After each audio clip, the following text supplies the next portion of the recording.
លន់ចុយដឹកអីវ៉ាន់ខ្ញុំបាទឡានជួដឹកអីវ៉ាន់ឬផ្ទះផ្លាស់ប្ដូរទីលំនៅឬការិយាល័យឬ office ធនាគារខុនដូនិងទទួលដឹកទំនិញនិងសម្ភារៈផ្សេងគ្រប់ភេទមានទទួលដឹកអីវ៉ាន់25ខេត្តក្រុងអ្នកលើកអីវ៉ាន់មានជំនាញយូរឆ្នាំមានបទពិសោធន៍ច្បាស់លាស់សេវាកម្មរហ័សមានការទទួលខុសត្រូវនិងមានតម្លៃសមរម្យយើងមានរថយន្ត1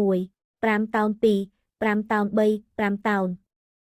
សម្រាប់ព័ត៌មានបន្ថែមសូមទំនាក់ទំនងមកកាន់លេខ Cell Card 05883555109 Smart 08145214007 Macphone 0885225449997 Facebook លន់ចុយឡានដឹកអីវ៉ាន់អាស័យដ្ឋាន